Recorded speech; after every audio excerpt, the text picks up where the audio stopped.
This was a New Year's resolution that I lost, but actually, I think is we should really start doing a segment on like the most ridiculous things that come through. As we're sitting here, I just read something from the UK Advertising Standards Authority complaining about our Super Bowl commercial. What? I mean, yeah, that it was misleading because people think that because we said it was alien technology. You're kidding me. We're misleading people. Someone complained to the ASA, the Advertising Standards Authority, and the ASA actually sent me a letter. I mean, this is just. It's time for Doge to go international. It's time for the ASA. We intend to treat this as a formal investigation. I mean, we've had one of these before, and we just rewrote them a letter, and it was fine. But like, who is spending money to send that? The UK, if you're paying taxes in the UK, we know some people who are, man, they should be upset. This is so silly. So, can you just respond back with like one line and just says like, you guys know that aliens aren't real here right now, right? Like, you guys ever watch, there was a TV show on years ago called The Newsroom. Mm-hmm. And there's this one rant segment, and I refer to it as the Fits One Head segment, where like the producer comes in and he just goes off on his like, why do we have to slow down for these people? And he just gives you all these examples. He's like, you're like the shower cap box in a hotel says fits one head. When you buy an iron, it's like, don't iron with your shirt on. We've just created this litany of stupid in society. And I don't know why. And it's these bodies, these like government bodies that have a job where they just make up rules that don't need to be made up. It's incredible. It's a great topic because it really is true that you've got this balance in society of you want to take care of people and look out for people, and maybe the slower people in your society that, you need to have some rails in place.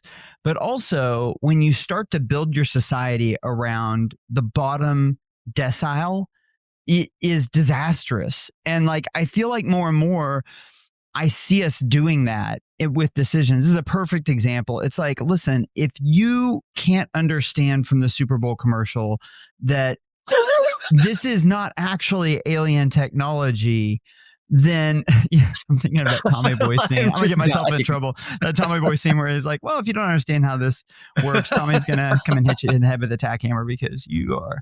Anyway, I just like, I think that you've got to at some point push back and be like, listen, there is such a thing as personal responsibility. My favorite thing, the school that my kids are going to, is that they teach them the idea of self-governance. And I just feel like that's gone out the window in our society. The idea that you're personally responsible for governing yourself. It's not up to somebody else to make sure that your lack of common sense is compensated for. It's not up to somebody else to protect you from every scary thing. Like, we have some personal, like, that's the other side of the coin of personal liberty, is personal responsibility and self-governance, right? That's what I thought. I don't know. Aliens.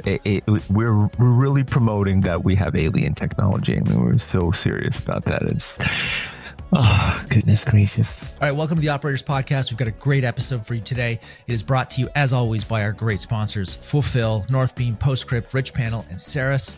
Let's get after it.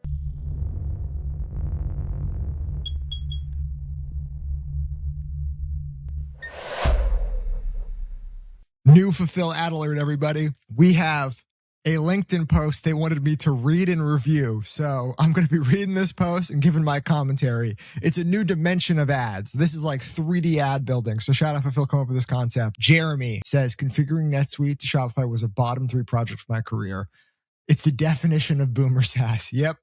That's everything I've heard is that NetSuite's way too expensive and doesn't really work. What started as a 6-month project didn't get launched for 18 months. Took dev teams, 3PLs. I don't know what a SL is, but yeah, I've just heard horrible things that like you get sold this like beautiful, shiny package and it ends up being hell. Like you're signing up for like, worse than a root canal. Getting inventory to sync properly with 3PL to Shopify.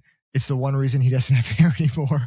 Hilarious. Adding EDI was painful. Yeah, dude, e-commerce is built on all of these horrible softwares that just that you hope work together. EDI for legacy retailers. You have like a order management system. You have a WMS. You have all that type of stuff. Fulfill just does all that for us. So it's one bill I have to pay.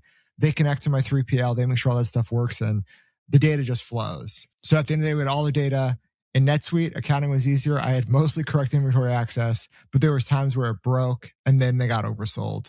And then he had to manually override the inventory. That's just a very old school legacy system. It's kind of like building your website on Demandware or whatever legacy system was before Shopify. So yeah, that's the old school way to do it. There's new ways to do it. And the new ways are Fulfill. But yeah, man, look, it's modern software for the modern era, right? NetSuite was a legacy standard in 1999. And I was 5 years old. Don't you think you should have software that's built at least in the past 10 years? That's what Fulfill is. So I use it. Jason uses it. If it's good enough for Jason, it's good enough for me. If it's good enough for me, hopefully it's good enough for you. Appreciate Fulfill being here the whole time. Flagship sponsor for a reason. I literally give them $100,000 a year. So it is what it is. I love them. They're the best ERP that money can buy, because they're better than NetSuite. Thank you, everybody, for being here. Thank you for listening. Let's start the show.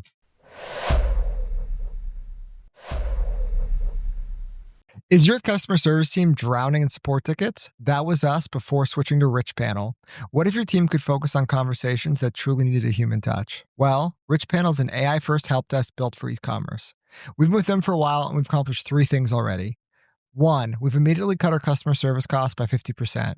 That's more features, better support, and instant impact on our top and bottom line. Boom! Savings. The automations didn't compromise customer satisfaction. In fact, we're at an all-time high with a 92% customer satisfaction score. Our customers are happier, our agents are happier, and I'm happier because of the savings. I'm on track to save over $500,000 in CX hiring costs thanks to their AI. Now I can tell Connor to take that money and put it right into Meta. Join the 2,000 7, 8, and 9-figure brands that have switched to Richpanel. Save money, save time, and improve the quality of your customer support. The Richpanel team's amazing. They're going to be on Slack with you. They're there to help build custom features to make your life easier. If you want to slash your customer support expenses by 30% and reduce tickets by 30%, go to richpanel.com/demo. richpanel.com/demo. Demo. For the final time, it's richpanel.com/demo. Tell them the operator sent you. Tell them you've never heard of Cody or Jones Road Beauty, that they did not send you. It was the operators. Thank you so much. Goodbye. I think that, we talked about this before, right? That like the bigger the business gets, just the volume of this stuff just increases. Yeah. But I sort of think this is like an all sizes problem, especially in consumer, right? Because like you're dealing with most consumer companies are dealing with like high volumes of customers. So it's not like my buddy's got a company, he's got 12 clients. And I'm like, the volume of crap he can catch in a day is 12 people. Yeah. I sold 2,000 orders yesterday. I'm like, the surface area for crap is incredible. I think about that with Doug McMillan, that, if you think about it, Walmart's obviously an exceptionally run organization. I think we can all say that. Like in the history of the world, there have been very few organizations, like that have ever even come close to what they've achieved and the level of organization and the number of employees, but also the amount of surface area. Like what I know for a fact is that at any given moment, there's an absolute 5-alarm dumpster fire going on somewhere because the Walmart surface, somebody got killed inside of a Walmart, or so, you find out one of your store managers is dealing meth, or, who knows, but like there's just, you get enough people and it's kind of like the same idea of New York City, that like as a population gets bigger and bigger, even if the percentage chance of something happen is small, then you're still going to get a ton of it. And I'm like, I cannot imagine leading that. I think that's why I'm well suited for like an SMB, because I think what you're getting compensated to do when you're the CEO of a Fortune 500 is basically constantly have some kind of huge dumpster fire on your plate, no matter how well you lead. It is incredible that any of us do this job. Like, I don't know if you guys feel this way. So I'm like, somehow when you do this job, it's like the laws of physics just don't apply. Like somehow rolls uphill. Well, this is the thing about leadership. Like leadership seems so attractive when you're younger and you're ambitious. It's like, man, people listen to you. They do what you say. Like you kind of, you get the special seat at the table when there's a banquet, whatever. And it's like, yeah. But the other side of that is that you are constantly dealing with crap. Like it's the trade-offs are not nearly as lopsided as it seems, and when you've not been in a position of leadership. All right, boys. I can't believe you just said the word banquet. That was so good. Did I say banquet? I love banquet. Yeah, table at a banquet. I love you guys need to give me like a word of the week that like Mike find a way to work this word into one of your monologues. Philosopher Mike is amazing. No, I mean it's serious. Like think about customer service. I just checked. We did I think we did 647,000 orders on Shopify last year. Wow. Okay, that's just Shopify. Yeah, so if 1%, think about and so like I had someone forward me a complaint like on LinkedIn, right? Like some one of my employees whatever got something on LinkedIn, like they forwarded me. I'm like, you got one complaint on LinkedIn and you're forwarding that to me, and we did 647,000 orders last year. Like really? I'll have people get in my DMs, Jason. I'll have people, instead of going to customer support, they'll send me Instagram DMs. Facebook Messenger, Instagram. I get letters. I got a handwritten letter the other day. We should have an entire show where we go to our teams and we gather the craziest customer support stuff we've gotten. Like one of them, I posted this, maybe it was a couple of years ago. Somebody had a pet snake that had managed to wrap itself through one of our lids in a way where they couldn't get it untangled from the lid. And they're like sending us a picture of their snake in the lid. They're like, what do we do? We're like, I don't know. Like, this is so far outside of like anything we've designed this lid for. That is up there. All right. Well, look, guys. Let's do some business here. I don't know where Sean is. Sean is always talking about you being missing, and then he is just totally ghosting us right now. I know. He loves to fluff me up. He loves when it's just me and him. But then he loves gassing me up on in text. But then when I'm not around, I get the it's wrath. A full-on psyop. I've decided that's what it is. It's okay. You know what? I don't care. That's the thing. I really don't care. Let him say what he wants. All right. So I have two things I want to talk about today. One, I wanted to talk about non-digital advertising channels for brands like ours or brands that listen, because it was a consumer brand. Where should we be outside of, once you get off of Meta, Google, or even TikTok, or just the traditional digital channels? Like, where should you go? Because I've been thinking a lot about this lately. And then maybe if there's time, we talk a little bit about just the tariff situation and the effects on the markets.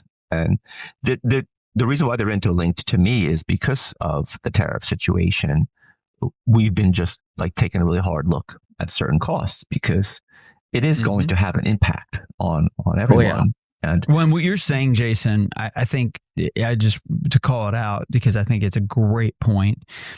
It is proven that the first thing that gets cut when you start to go into a recession is marketing budgets. This is where the dollars come out, because exactly the discipline that you're going through with your team. This is what every CFO does. They're like, hey, I want to cut the brand marketing. I want to cut, the billboards that we can't attribute to sales.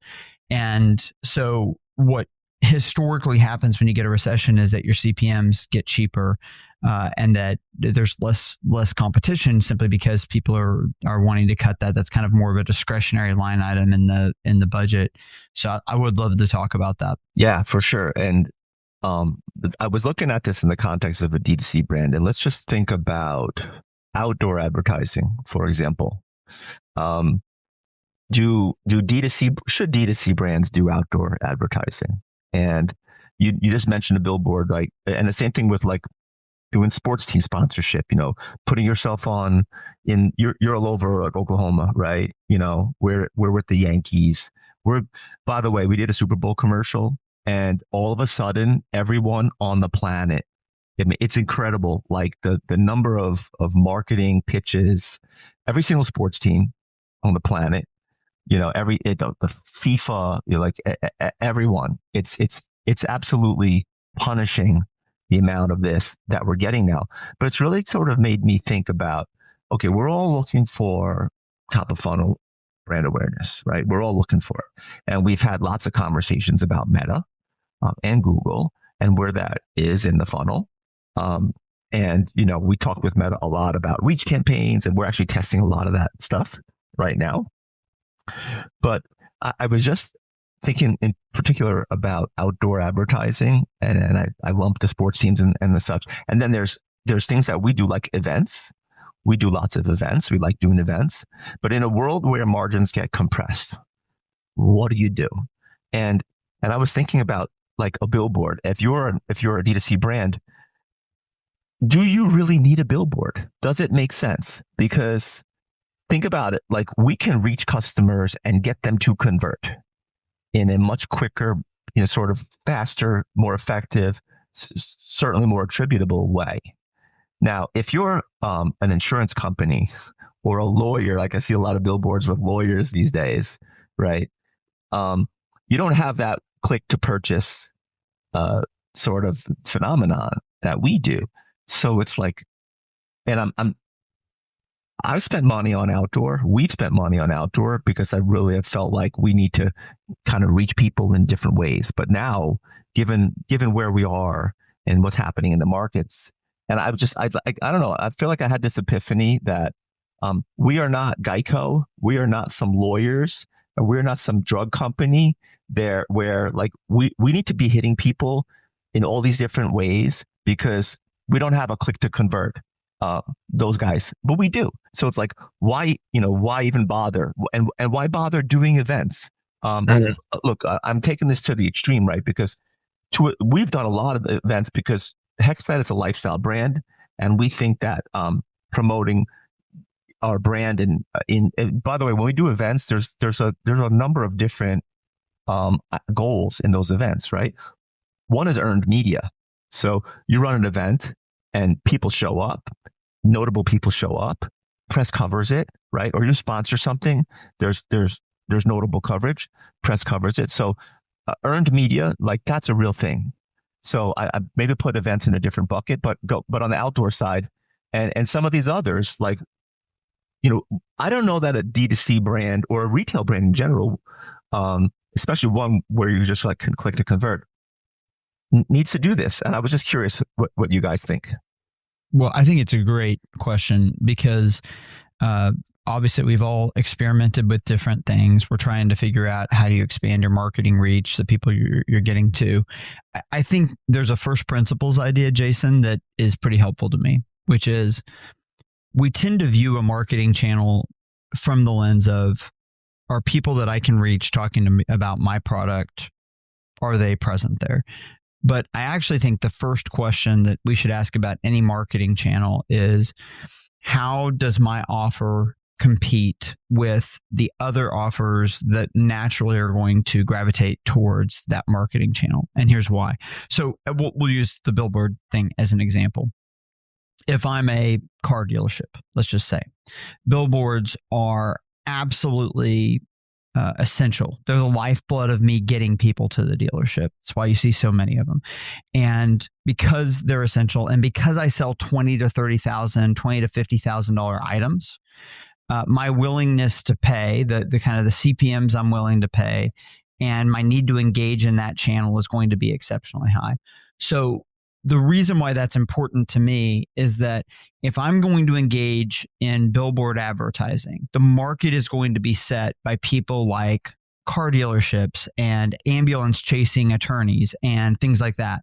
And so I need to have an idea of their economics and what I'm competing with, because I'm going to pay those kind of market rates.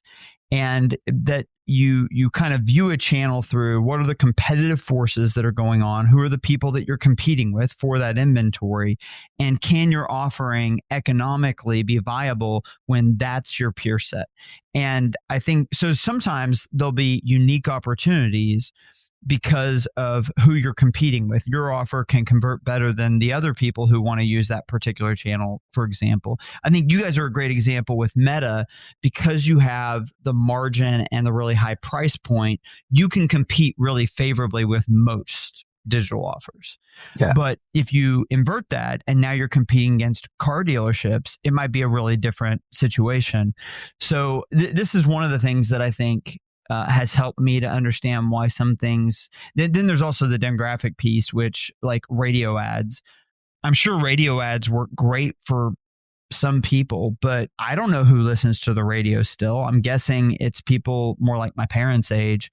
And so you're just reaching a really different group of people, and that's not who we're going after. So that's kind of my first principles thinking that I start with, is not that, if you're a digital company, if you're an e-commerce company, you should do all digital advertising, but more it's contextual, and you need to have a really good, the way I think about it is, what's the steel man argument for and against doing a particular thing? And I'll beat it up from that perspective. You mentioned sports partnerships.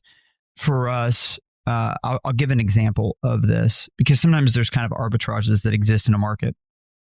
In Oklahoma City, we are, I think, the second smallest NBA market.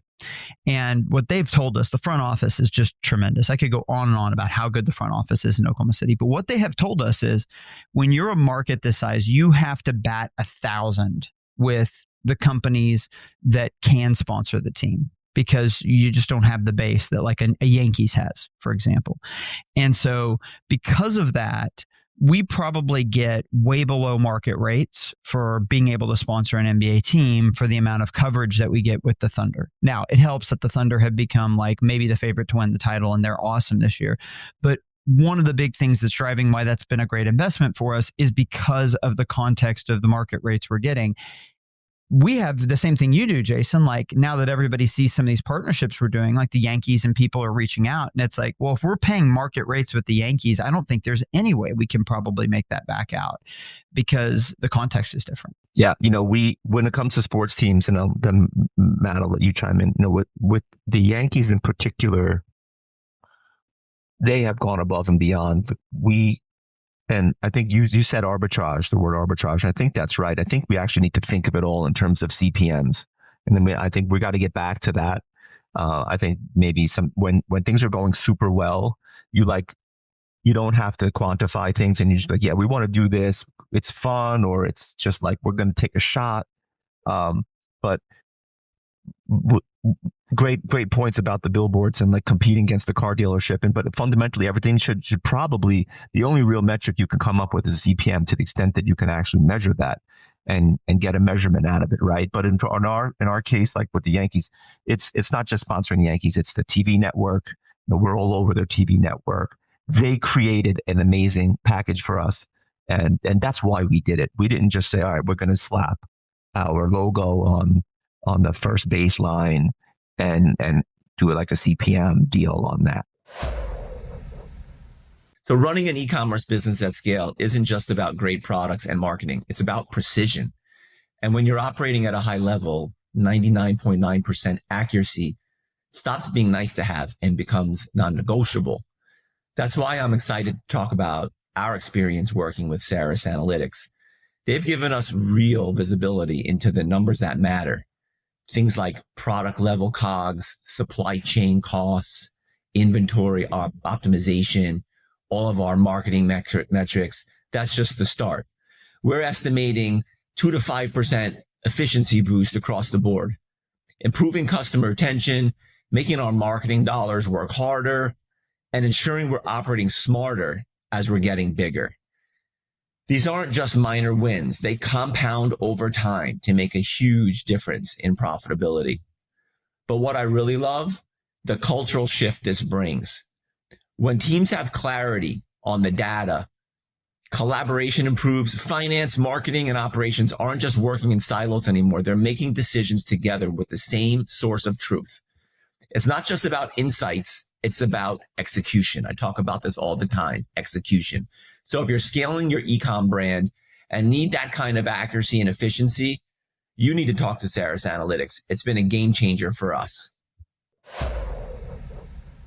Matt, what do you think? I think there's only 2 scenarios that I can think of where local marketing, it's like sports team, right? Like a building, billboards, subways, radio, like these are all like, let's just call it like big bucket local marketing.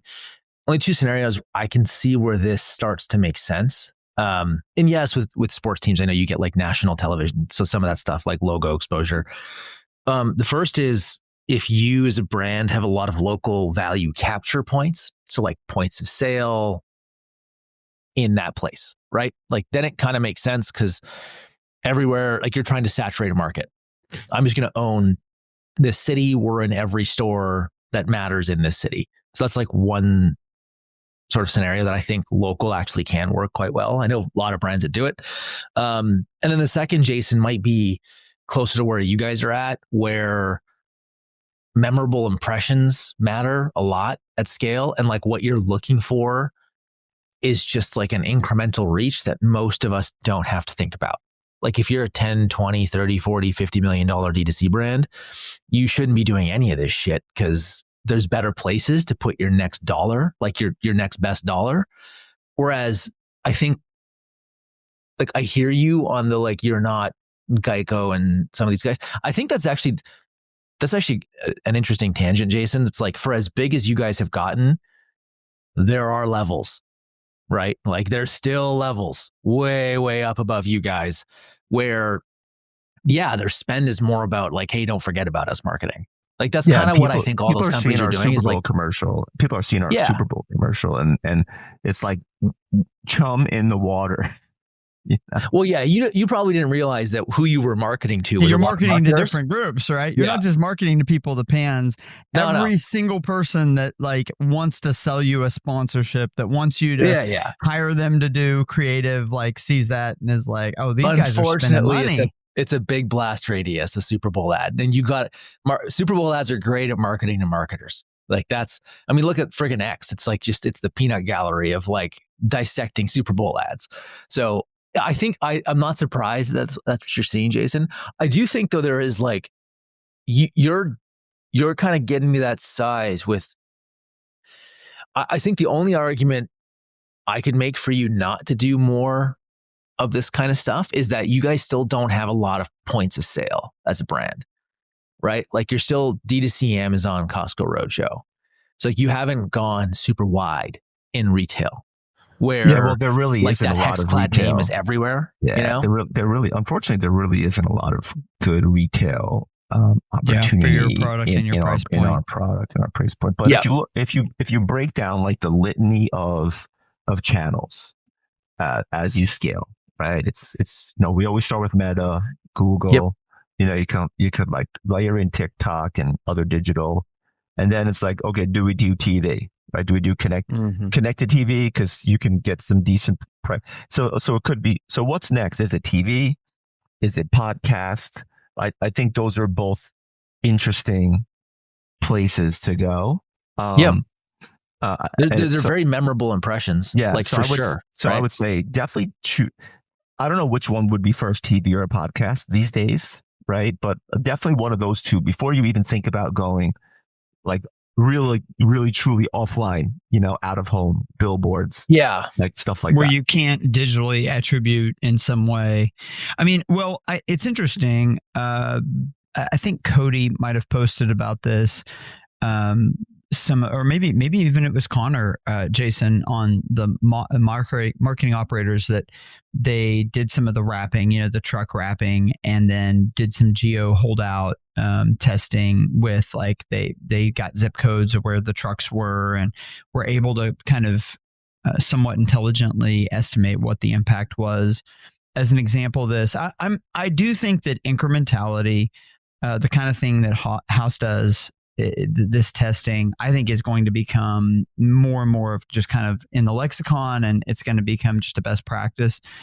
So as an example of how we're thinking about this, we've partnered with OU, their football team, and we did that stuff. And then we did OSU. This year, we're moving to 3 other schools. Florida's one, Clemson's one. I can't remember who the other one is. So maybe it's Michigan. I don't know. We've talked to quite a few of them. We're doing Kansas basketball is another one that we're doing. So we're going to kind of some of these A-list college sports programs, and we're partnering with them. And what we're going to do is we're going to be doing some looking at, okay, in the zip codes around Gainesville, Florida, for example, how do we perform over time? And so you've got kind of the equivalent of a holdout test. Yeah. But I do think in general, like, it's unacceptable to just say, trust us with marketing spend anymore. Nobody wants to do that. We want to be able to make some kind of an analytical case that it ties back to performance. And fortunately, I think the tools, this is a place where really, maybe the word's not even AI, but it's regression analysis, statistics, and the right data warehouse allow you to really get insight into what's happening. For us, a big breakthrough was Amazon 1P did not offer sales by zip code. We couldn't get that data until like 2 months ago. And once we got it, we were like, jackpot, let's go. Now we can start to like test some of these things. And I think in one of our groups, we were talking about this kind of, incrementality testing recently. And we've just gotten done with our first couple of incrementality tests. And the most interesting thing so far has been, and this was unexpected, that the amount of physical retail halo that we're getting from digital ads is way more than we would have expected. Yeah. That's a pretty big data point that like in some cases we're running an ad and it's like, I think the one of the tests was we were running an ad to Amazon. And we wanted to say like, okay, what's the halo on the website and what's the halo in the other channels? And the halo in Target was just as big as the halo on the website, even though it was a digital ad. And the halo in Walmart was as big as the website, even though it was a digital ad. And that was kind of an aha moment for us. And one of the reasons why you have to do these kind of tests, I'm convinced, is that unless you're just spending crazy amounts of money, it's very difficult to just see it kind of in your daily performance. These kind of halo impacts, but obviously they're really meaningful in how you evaluate efficacy and performance of spend. And so my guess is that it ends up being pretty transformative for us as a business in terms of how we spend marketing dollars. And to your point, Jason, how we evaluate all the dollars that are going out. This is why and I've seen a bit of conversation on X and podcasts around like not actually trying to measure spend against channel demand. So like if I'm spending on Meta, don't just measure the success of that dollar against like your .com performance. So channel capture, right? It's actually like total spend against total performance across all channels. And I'm like, I don't know, I'm just old, but it weirds me out that that's even a conversation, right? Like, does this not just make sense from the lens of a consumer? It makes sense totally once you get there. I'll be honest. I think Sean was the first person that communicated that idea to me, that like they just look at Murr across the business. Yeah, we do. And once I heard it, I was like, now here's the one downside to that. When you're in a channel like, let's just Target for an example, or Costco, there is a certain amount of just organic kind of built-in demand that the channel is bringing to the table. For sure. So if you're not careful, you can start to kind of take the credit for that away from the channel and be attributing it to your marketing because you're just looking at it rolled up across the business. I think there is some nuance to it, but I think you're right, Matt. In an omni-channel world, I mean, Taylor Holiday had a thing about this recently. Yeah. Like you have to look at your website, and Amazon is the same thing. It's like Amazon is, as an example with us, I've used this before. I think 55 to 60% of our clicks into product pages happen from simple modern key terms. So Amazon is kind of two things. Amazon's kind of like our second website. And then it's also like a sales channel where people search for a water bottle and things like that and find us. And so you really just have to, we had a period with one of our products a couple of years ago. It was just super hot. We couldn't keep it in stock. And what we found was like every time it came in stock on the website, we just blew it out, sold thousands in a day. But as soon as we got our feet under us enough that we started getting it on Amazon as well, the website kind of did this and Amazon kind of did this, because we saw that people were using those channels as substitutes. Yeah. That people were looking at, okay, if I can buy it for the same price either place, where do I get the fastest shipping or whatever? And so I think you do have to do some grouping to intelligently view your numbers, because that's the way customers are shopping at this point. We Mike, did that when you enter time retail, sorry, Jason, go ahead. No, so we're just on real quick on the Amazon thing. Like 2 years ago, we decided that this is really D2C is Shopify plus Amazon. There's a massive halo effect on Amazon from our D2C spend. So we look at a total MER across both. I mean, we pull them apart too, but we look at our MER, and you have to adjust the Amazon MER for some of the additional costs, and so you fully weight it, and then that's how you look at it. Because to me, Amazon is just, I think of it as increasing our conversion rate, because it increases my conversion rate when I go to buy something. So it's just there. I think the whole conversation about being on Amazon or not died. Like, everyone knows you should be on Amazon. Like, yeah, I think that it's interesting. Even in the length of this pod, I think we've gone from, hey, omnichannel is probably the way that you need to go, to like, it's just like, if you're not on Amazon, I don't know what you're doing, unless you're super contextual, niche, like there's some kind of nuance to your brand. And I kind of feel this way about wholesale and physical retail at this point, that like, if you're not in physical retail at all at a certain scale, like, you better have a pretty specific reason. And you mentioned one, Jason, which is some products, they just don't translate, there's not a good distribution channel. But if you can find a way into wholesale, it is an amplifier on your digital business. So you need to be looking to try and find a way to do it. We're, Mike, I know you know this, but we're finally getting Peel Case on Amazon. It just is the weirdness of our SKU complexity, right? It's like Amazon does not want to hold the amount of individual SKUs that we list, but they want them all. So we did a 1P deal with Amazon, and that 1P deal is basically us running Peel Case factory as like an Amazon warehouse. Right. So like when somebody buys something on Amazon, fulfillment. Yeah, we do all the direct fulfillment. Yeah. That way they basically tap into the same thing that we do on .com, which is like, it's just manufactured and shipped on demand, but then it gets them like huge SKU variety in the category. We're just starting this process now, and I can see it. Like, you can actually see the, brand search on Amazon start to tick up. When we were never really there. Like, we had a handful of products there. We didn't really care about the channel. We just put it in like the too hard bucket for a long time. Yeah. Just because of the complexity of the supply chain. But now that we're there, it is interesting to watch. Like, I can kind of see it. Listen, one thing that everybody needs to remember, we tend to think about the market as just like, it's totally independent and people are making choices and consumers buy what they decide they want. And we really discount how much it's the retailers deciding what consumers are going to buy because of what they're going to push. And the reasons why retailers will pick to push things is because it's advantageous to them. Mm-hmm. And so one of the ways you can think about how to grow your business, I mean, I guess, Jason, to kind of tie it all the way into the concept that we're talking about, if the concept is how do you get more exposure, the best type of exposure is a wholesale partner, an Amazon, a Target deciding to push your thing, because you get millions and millions of impressions with relevant customers, and the market rates you pay are, you're paying way below market. So the question is, how do you drive that? Matt, your point, I think the thing that I would underline about your point is there's a lot of reasons why physical retailers, these big retail giants, will decide to push your thing.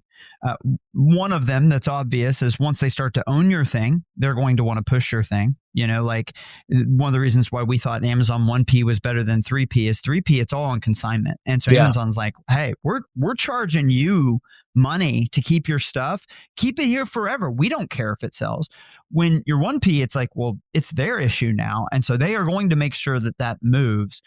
But another thing that I probably discounted is your ability to do things that are hard can really translate. So in your case, Matt, you're really bringing two capabilities to the table: the ability to manufacture and the ability to drop ship a wide variety.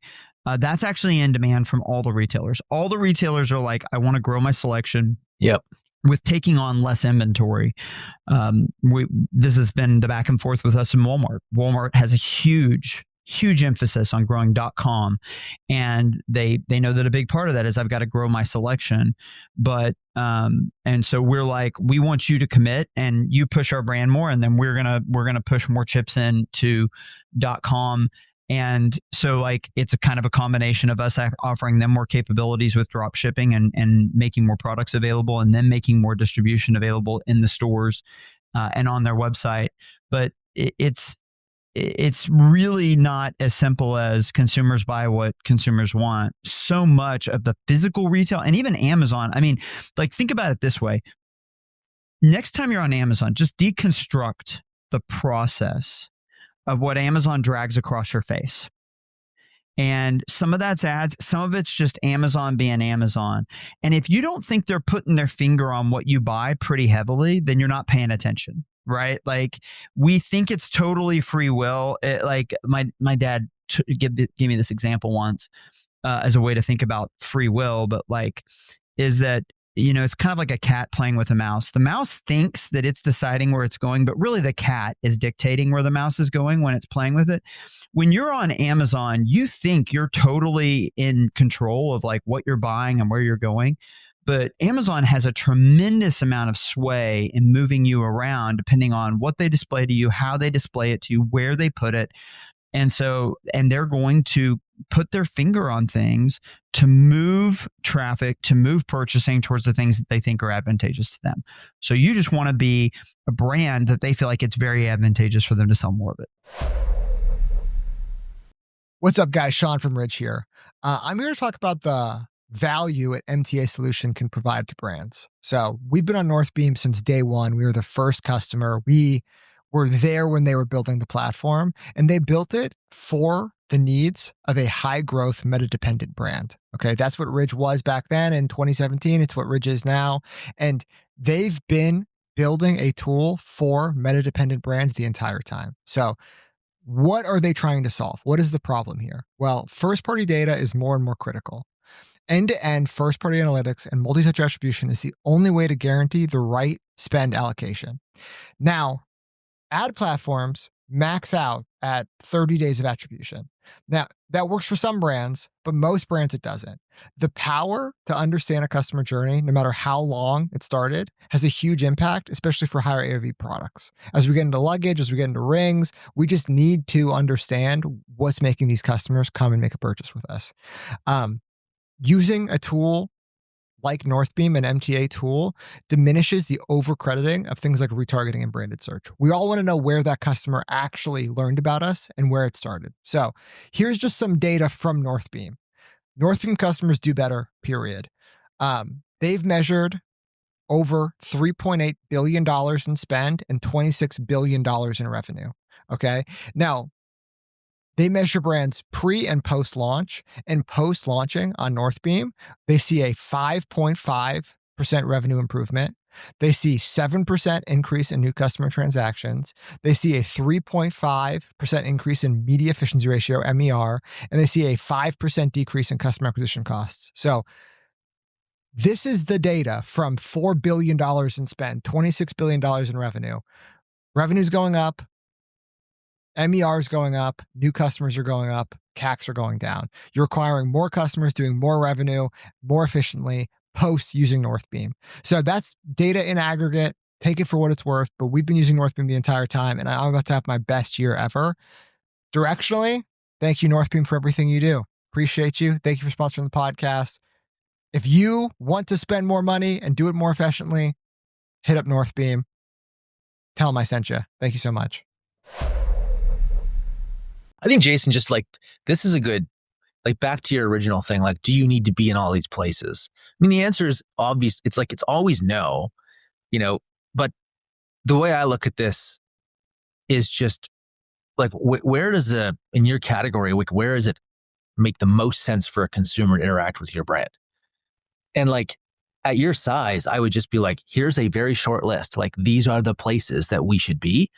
And anything beyond that, you know, it goes back to your question that you're always asking, Jason, like, why do I even have to be there? Like, what is the point?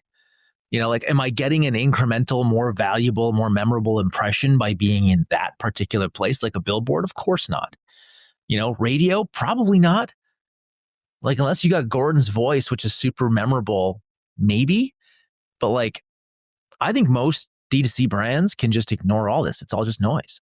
Yeah, I think it just goes back to the CPM arbitrage. And, you know, like my conclusion after this conversation and sort of supports what I was thinking is we went pretty big already this year on brand awareness. And I don't think we need to do like anything outside of the ordinary for a while. And given what's going on in the markets, you know, we can stick with what we're really good performance marketers.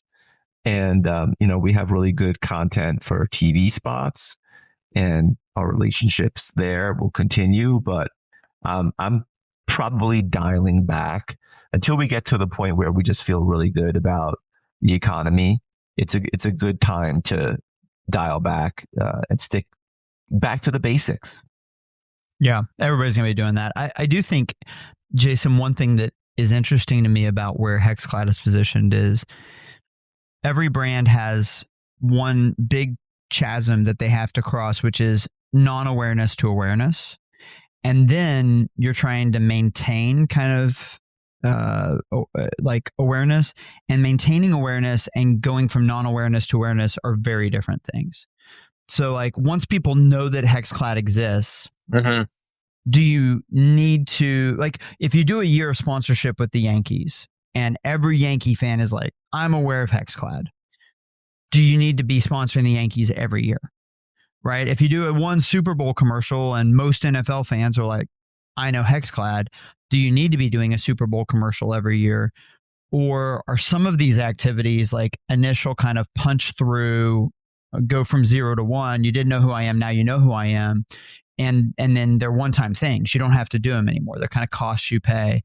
And I don't know what the answer is to that, but it's an interesting question. It's a really great question. And there's getting that awareness, but then how do you convert them? And there's there's always that like number of touches that you need to get someone. But then at some point it's like you touch them enough. And if you're touching them the same with the same message or the same concept, you obviously haven't been successful yet. So yeah, it's interesting. It's been it's an interesting few weeks. Do you guys want to shift gears and talk a little bit about markets and tariffs? And yeah, I mean, this is kind of, you're asking this question because they're linked, right? Like, you know, Mike raised the point. People in this kind of environment, they go after cost cutting because margins are getting squeezed by forces outside of our control. So like, Jason, where's your head at? I mean, yeah, well, just give us a read from your perspective. Right. Well, the first thing that I go to is, look at the equity markets. I mean, down a tremendous amount. Even like this week, right? When we're recording here, down a bunch. And so what's going on? You can argue that the markets were overbought. That's one argument. We've had a pretty good run. It's been a pretty good run up.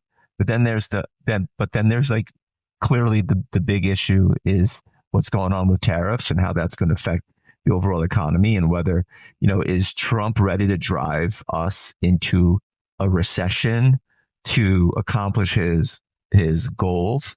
And the uncertainty is around, well, is he bluffing? Is this the art of the deal? Is he posturing? But I was thinking about it, and I talked to a bunch of smart people in the financial markets, and it's like, he literally could, to achieve what his goals are, put us in a recession, and it doesn't matter, right? He's a lame duck president already. He could mess it up for the Republicans going forward, but does Donald Trump really care about that, knowing him? And so, in golf, there's this concept of taking your medicine. You hit a bad shot, right? So you don't try to hit the hero shot. You pitch it back onto the fairway.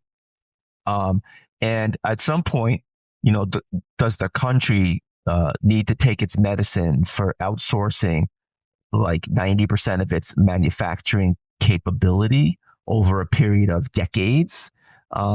Probably some medicine should be taken, but if you take it real fast, you overdose on the medicine, right? So we may need a kind of like a measured rehab here, but so that's what really, that's what really concerns me. And I haven't really studied the economics of tariffs. I went to Columbia Business School and I studied economics, did all that stuff. We didn't spend a ton of time back in those days on tariffs, but so the economic theory around tariffs, I haven't studied it. I don't know, maybe Mike has because he's philosopher for Mike. But before we get to that, I just feel like the bringing back a strong manufacturing base to the United States should be like a strategic initiative of our nation and our government. I completely believe that. But there's a ways to do it in a measured approach to like really incentivize versus penalize. It's like when you train your dog, do you smack it on the nose, on the snout with the newspaper anymore, or do you use rewards? And so also the way our government is structured, and it's also big. I can't even get a permit in Carmel Valley, right? So can you imagine? Monterey County doesn't feel like looking at my documents that have been with them for months and months and months. But the regulation and the red tape in trying to stand up manufacturing, so it's like one hand isn't talking to the other, one side isn't talking to the other. And I know Mike has set up manufacturing and Sean has set up manufacturing, so they're way better equipped to answer these questions. But from what I can see, and with the size of government and everything else, it's like this medicine seems to me to be too hard. Well, it's they're sort of trying to do open heart surgery with a shovel, like it's a little more nuanced than that. Well, I think that, Jason, you said it well. There's been a long time where this country had to take some medicine. Like, we are living beyond our means, clearly. And we have, extremely beyond our means over the last few years. And there's either a bankruptcy or you kind of get religion about fiscal discipline, and there's really no third option. Here's my problem. And it's interesting because it's like, I was ready to turn the page from the last administration. I am reacquainting myself with the Trump experience. And the problem is that communication and expectations matter paramount when it comes to the economy. And I'll break this down. The economy is basically a cycle where if people expect other people to be cooperative and they expect growth, then they lean in. And because they lean in, that causes other people to lean in, which causes them to lean in more. And it creates this really positive feedback cycle that leads to abundance. So how does this practically play out? Well, practically the way it plays out is somebody with capital says, you know what, I'm going to build a factory. And they build a factory because they believe if they build the factory that their people will buy their products, and then they hire people. And so people get jobs and all those people are getting pay, and then they make the products and people buy the products, and that gives them more money. And then they buy more machines and they hire more people. And it's just this big virtuous cycle. The problem with the way that Trump is approaching this, from my perspective, is that he is absolutely freezing capital because nobody knows what he's going to do. Yeah. And I've heard countless stories in the last 2 weeks that are really the same exact reflection of what Jason was saying. Jason is saying it this episode in the context of marketing. He's saying, listen, Hexclad is going to invest less money in marketing right now because of the uncertainty. I did a post this last week where I said, hey, I told our team this week, we're not doing raises this year because it's so uncertain. We just took on all these tariffs. That might mean that you don't do that new product line. It might mean that you don't go buy that new machine. It might mean that you hold back on that partnership with the Yankees. It can take 100 different forms. But when people that have capital feel uncertainty, they hold on to the capital. And when they hold on to the capital, it becomes a self-reinforcing, kind of prophecy where it's like, because we're holding on to our capital, the economy starts to slow down. The capital is basically the oil that keeps the engine running. And when the capital class basically says, I don't know what to expect, and so I'm going to be cautious, then all of a sudden everything starts to slow down. And as the economy starts to slow down, people like us say, I got to hold on to my capital even more tightly because my growth numbers are going down. Like, I don't know what's coming next year. And it becomes this big, massive negative feedback loop. So we had to take our medicine.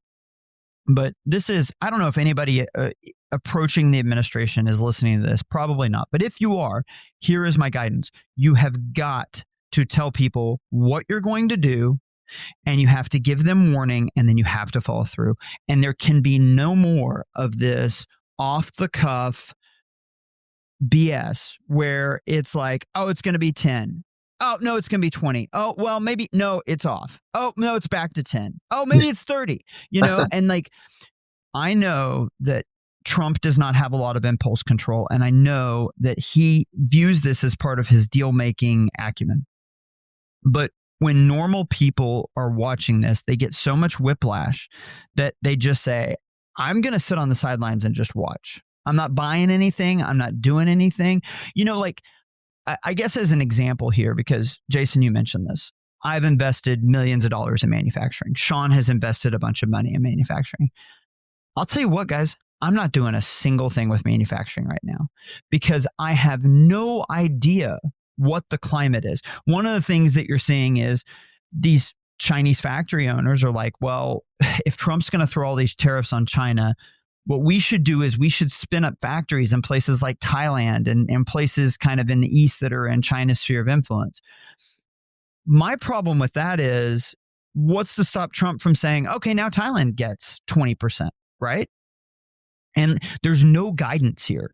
So basically, any kind of action, you've got just as good a chance of shooting yourself in the foot as you do of helping yourself.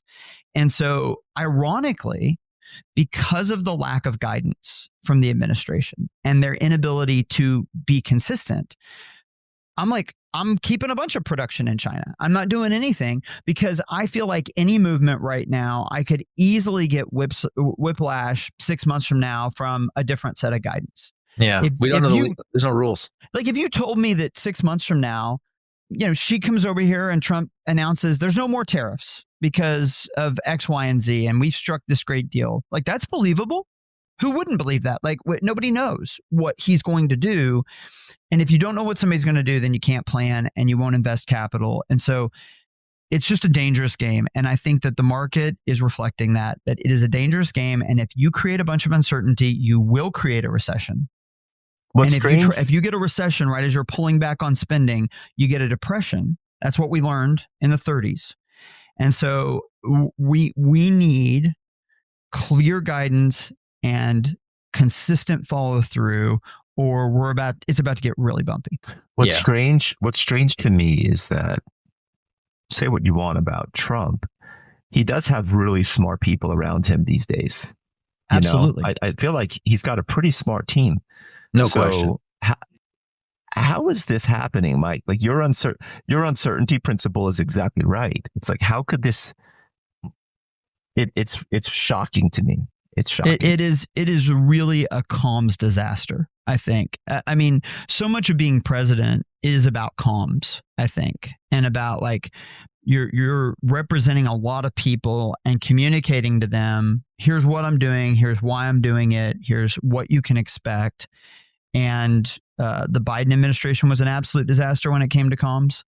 And the Trump administration is not starting off well either. Like, so I don't know, Jason. I mean, I think it's proof that you can be directionally right about something and still be very wrong in your execution of that thing. I think directionally, everything about what Trump and his team are saying about China deindustrializing the West and the need to rebuild, like, I can't argue with any of that.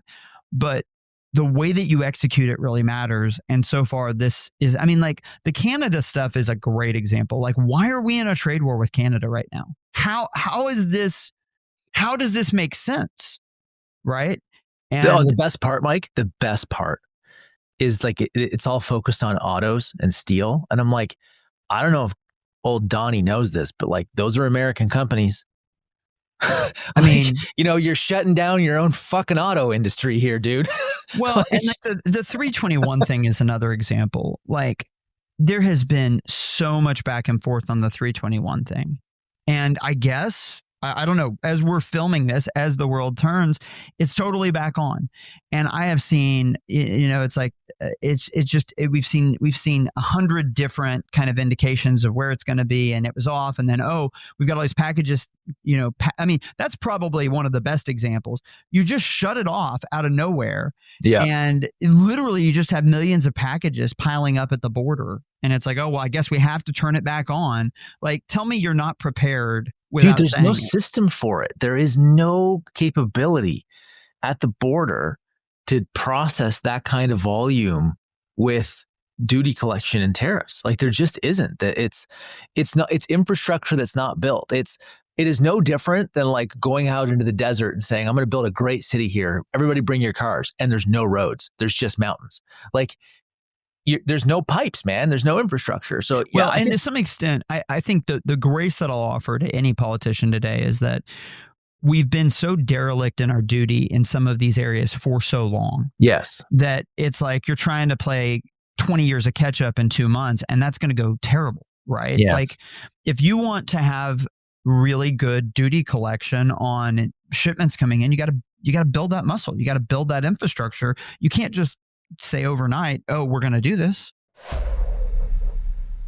If you send SMS messages, I don't actually know why you're not using Postscript. My view is simple. I just don't think you should be gambling with SMS. Every single message that you sent out should be the best message that you can send out. It's a high ROI channel, so you should take the best shot you can possibly take.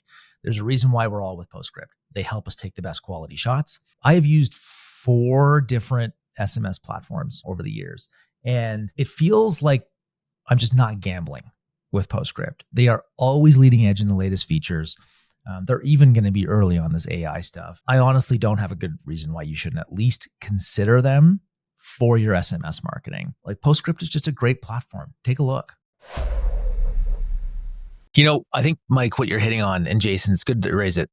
If I'm giving guidance right now to brands, like consumer brands, it would probably be that you should not be like getting too aggressive on product development and new product launches right now. Because like, we don't know what the rules in the field are. And inventory is just one of those. We've talked about it on the show before. Inventory and over inventorying or buying things that you don't actually know the cost of is a great way to nuke your business.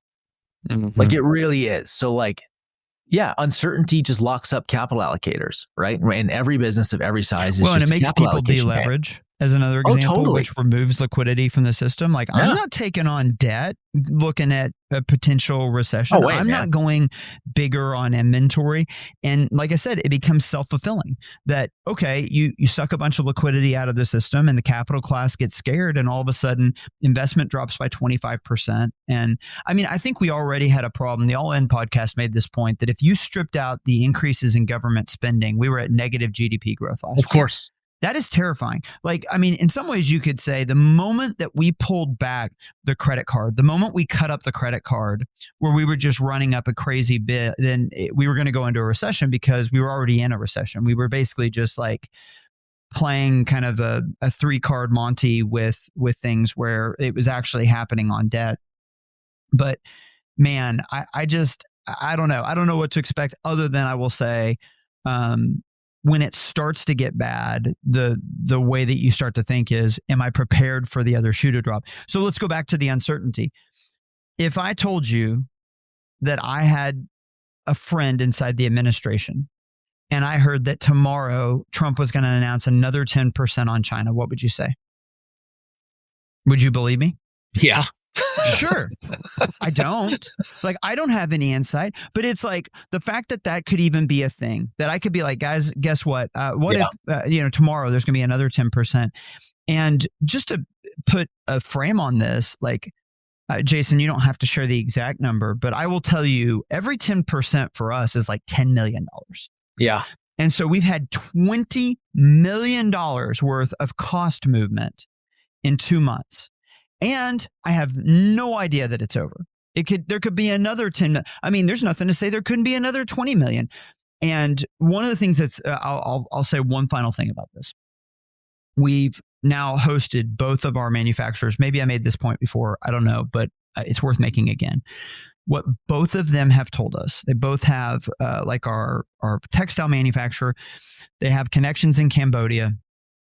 Our drinkware manufacturer in China, they have a factory they're spinning up in Thailand. And what both of them have said is that at 20% tariffs, you're kind of just one side of the line in terms of the economics. Like the economics are still better to be in China, but just, barely by a hair. If there was another 10, my understanding is that most of the manufacturing in China becomes completely unviable. And so then there's another dynamic, which is you're basically declaring a war on China at that point. Like you've taken a sledgehammer to their economic engine, and how do they respond to that? So I'll be really curious. I don't know. I didn't expect the second 10%. That definitely hurts, and that definitely makes me more cautious in spending money. And if there's another 10%, then I have no idea what happens next. So Mike, This is a good point regarding what the manufacturers are saying and doing. And I don't think we need to talk about what's exactly we're doing with our manufacturers, but what advice would you give to people in terms of, okay, how much should these manufacturers be willing to absorb for you versus how do you share the pain? Yeah, so I think that realistically, so I'll tell you how it went with us. With us on the first 10%, we really pushed for our manufacturer to absorb all of it, and which they didn't want to do, but eventually they were willing to do it for the most part. There were some items, some products that they're like, we just can't here. And then a day later, we found out that there was another 10%. I think at this point, you just basically have to assume that you're sharing the pain, you're splitting the pain with the manufacturer. That basically both of you have a 10% hit that you're having to deal with. So a couple of just fundamentals, we've talked about this before on the show, but everybody should hear this. You want your manufacturer to quote you in RMB first. You don't want them to quote you in dollars. You want them to quote you in RMB. The reason is that when they quote you in RMB, it's more durable. It has a longer shelf life because it doesn't get moved around by the exchange rate. The exchange rate moving around shouldn't really change the RMB cost that they're charging you, because they're not importing a bunch of stuff from the US and different things to make their products. So you get quotes in RMB, and then the way that this is playing out is we're saying, okay, well, for us to net be kind of you having 10% of the cost, your RMB cost has to be here, because once you gross it up with the tariffs, this would take us back to where we were before. So we've seen willingness for sure on their part. And then I think the second thing you're doing is you're telling the manufacturer, we can't bear this 10% long term. We need you to crack back on all your suppliers, and we need to go and claw back as much of this as we can. We'll share the pain with you now. 6 months, 12 months from now, we got to find a way to get this cost down by going to the supply chain. And more or less the way that it works is the closer you are to the consumer, the more power you have. So when something like this happens, like Target kind of comes to us and they kind of say, we can't take all this cost. And they crack back on us and they say, we need you to take 80% of this cost change. So then we go back to our manufacturer and we crack back on the manufacturer, and the manufacturer goes and it cracks back on its suppliers, and its suppliers go and they crack back on the natural, the inputs, the commodities that go into it. And it kind of goes all the way down the chain like that. So, but expect to split it. And then I would assume that this is going to have a pretty significant depressive effect on the Chinese economy and on commodity prices, labor prices, things like that in China. And so you should be able to get your products cheaper over time. and that's probably the second piece of this is like not a one-time negotiation. It's like you negotiate now, and then you need to keep pushing for them to recognize savings and then pass that along over the coming 6 or 12 months, because this is going to chill the manufacturing sector. So one other silver lining, and I think, Matt, we should probably wrap up. I'll give you the last word. But one other silver lining is maybe CPMs are going to come down for the really good businesses in marketing, right? That's always the theory. Is I've been through a number of these now, just haven't been in the space a long time. The problem when like if you get into a recession, right? The issue, the upside is CPMs drop. The downside is so does in-market audiences, right? So like you're paying less, but you're reaching a smaller pool of people who are willing to shop right now. Yeah, like all conversion rate goes down a bunch. Yeah, so like the whole thing kind of just depresses, Jason. Like, yeah, you don't really. Also, Meta has arbitrage. If you think about Meta's inventory like a product, like you're not going to go and cut Hexclad's pricing by 20% because there's a recession, right, Jason? So like that's not going to happen. Meta doesn't want CPMs to fall by 20%. They do not want people to view their product as something that rises and falls with the economy. So like one way of thinking about this, if you're Zuckerberg and your options are, I can either reduce the number of impressions and charge the same or higher rate cost per impression, and get to the same revenue, or I can offer the same number of impressions and have my CPM go down 20%. He could very easily just say, I'm going to cut how many impressions we put out there for a while, because I don't want the perception that my product gets cheaper over time. And, I'm not inside Facebook and how they're handling it, but this is a good example. I've seen the observation that like, even though hypothetically impressions should get cheaper, digital impressions just have not over the last. Yeah, so 10 don't years. bet. So don't bet on the auction being totally true. Like there's just. I think the reality is, Jason, it's a black box. It's a black box, and they control the inventory. I think that's the biggest thing is they control inventory is kind of like completely at their discretion. It's not like billboards, where it's like, well, there's just this many billboards.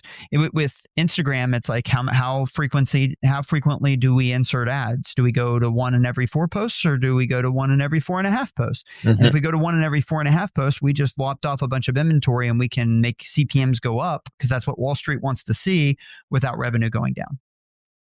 Yeah. Look, the reality is, I think the big question all brands are going to be asking themselves beyond just how do I negotiate with, like, how do I deal with supply chain is going to be, do we have to raise prices? Right. And I think that's going to be an interesting dynamic to play out, like Mike in your category and mine, Jason in yours. Like, are we all just going to get kind of whacked equal? Like, look, the silver lining is we're all getting whacked, so it's like, that's the good news is we're that your competitors aren't getting like a better deal here. Yeah, we're all in it together. The one positive I will say is that when you get these kind of larger than your company situations, you get more rope to swing with when it comes to strategic repositioning. Yeah. So historically, what we have found is it's just very difficult to change pricing with wholesale partners. It's very difficult to change pricing with Amazon when you're 1P. And so it's kind of helpful when it's just like let's say your buyer has, 15 brands that they're working with. If all 15 brands are telling them, hey, we've got to raise prices, then by the time you bring it up, they're like, yeah, I know, and the other people have kind of beaten them into submission on that idea. But again, you raise prices, volume goes down. Just like you were saying, Matt, it's like these things are tied together. And so like, if you are like, well, we're going to make it up by raising prices, don't count on that, because you're likely to just see lower conversion rate and lower sell-through. And so I do think that this is an opportunity for true operators to actually separate themselves. It's what they say, like the fortunes are made in recessions, basically like that this is the time that everybody's gonna be fearful. And if you can make the right calls for your business, you probably can set up your next bull run.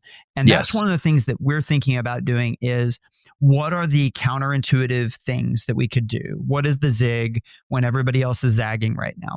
If our buyer has 15 clients, 14 of them are saying X, what are we saying that's different than that strategically positions us to be more successful? Yep. Continue to have great products, guys. Seriously. That's it. There's always a market for a great product. All right, Yep. let's wrap it up. Sorry, Sean. Sorry, Sean missed it. Sean, Sorry, did you buddy. see his note? Sean slept through the He pod. slept through the pod. That's the excuse. Yeah, I love that. He has to. He owned it though. He didn't even. He's like, I don't have a good excuse. I just slept so in. much time. He's been spending so much time in the gym. He needs that recovery time. Touching so much grass. All right, boys, that's the pod. Good stuff. Talk soon. All right, see y'all. Well, you made it to the end. You are now a true friend of the operators. Some other friends of the operators: Northbeam, Fulfill, Postscript, Saras, Richpanel. 5 softwares, 5 sponsors, 5 softwares I actually use and pay for, and I was using and pay for before they started paying us for the podcast.